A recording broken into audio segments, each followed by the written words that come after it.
But who is Martin Bashir? And how did he get an exclusive interview with one of the most reclusive pop stars the world has ever known? In 1995, this little-known British journalist caused an uproar when his sensational interview with Princess Diana revealed details of her extramarital affair. Since then, he has scored interviews with some of England's most notorious newsmakers, becoming somewhat of a celebrity himself. Martin, good work for the evening news.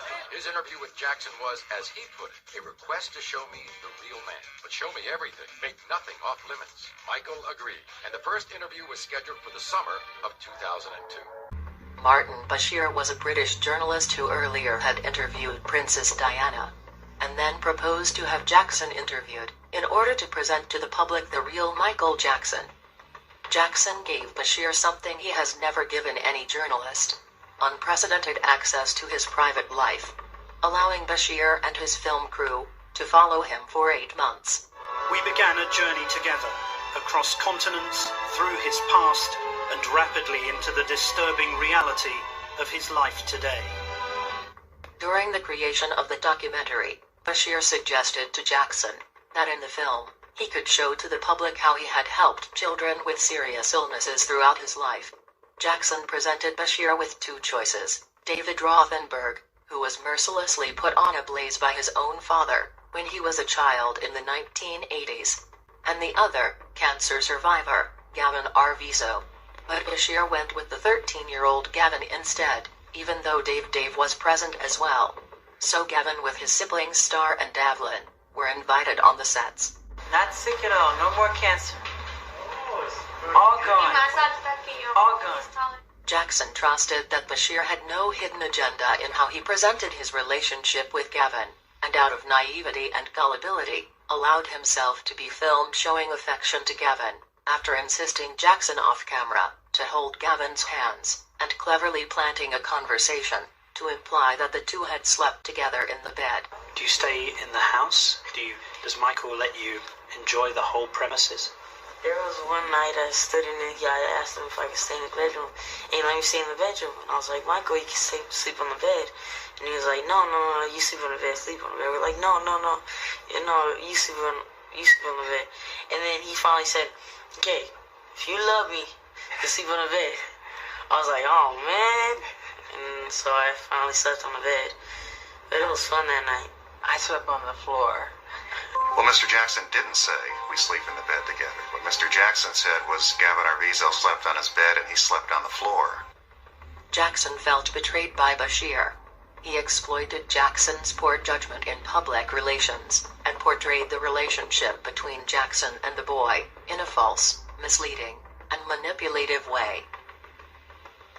His face, his denials about plastic surgery, his relationship with Blanket's mother, and of course, I also wanted to return to the Neverland sleepovers. Confronting him wouldn't be easy, but now it had to happen.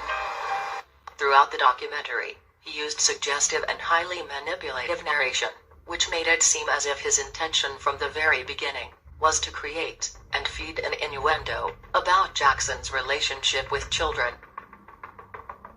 A rebuttal documentary, The Footage You Were Never Meant to See, was released by Jackson's team, showing the footage of Jackson's cameraman capturing the moments that Bashir had intentionally edited out. About Michael's ranch, Mr. Bashir's on-air comment was, "One of the most disturbing things is the fact that a lot of disadvantaged children go to Neverland. It's a dangerous place for a vulnerable child to be." But what he said behind the scenes was this.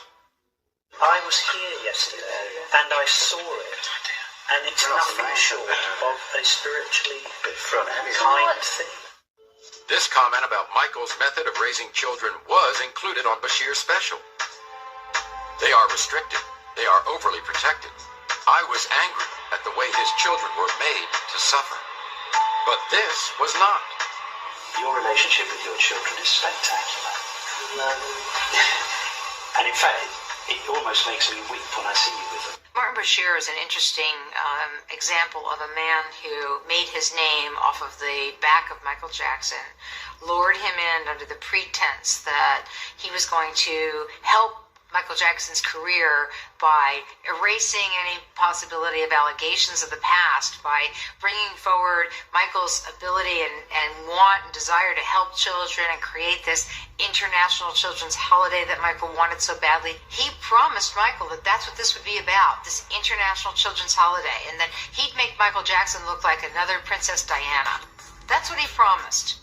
Martin showed Michael a letter from Princess Diana. Thanking him? Thanking him for the show that he did with her. The interview that said, Martin's a great guy, he'll take care of you, it was a great interview, whatever. And then Michael just figured, he's okay then. If it was, if Di liked him, he was fine. He didn't care. He wasn't trying to be Michael's friend. Michael didn't learn till after the documentary was made that Martin Bashir had been officially reprimanded in Britain for unfair journalistic practices. Is there things that you left out of the thing? I'm happy I did? Absolutely not. It was difficult because, I guess to some extent, because I come from Britain where we don't do sycophantic interviews. We don't really suck up to people very much. We don't do that kind of thing. When I made the documentary, there was a small part of that which contained a controversy concerning his relationship with other young people. But the truth is that he was never convicted of any crime. I never saw any wrongdoing myself. And whilst his lifestyle may have been a bit unorthodox, I don't believe it was criminal. It is clear that Bashir duped him into believing that he would make a positive documentary that would put forth the truth about his life, but instead depicted Jackson as a dangerous man who is not fit to be around children, and portrayed him in a negative light, totally opposite to what he had promised. Nothing positive made to the cut. When the documentary aired on 3rd February 2003, this segment caused a storm of bad publicity for Jackson, and wild speculations about the nature of his relationship with Gavin Arvizo, when in reality, there was not even a relationship between Jackson and Gavin in the first place, as they hardly even met. He was fine. He didn't care. He wasn't trying to be Michael's friend.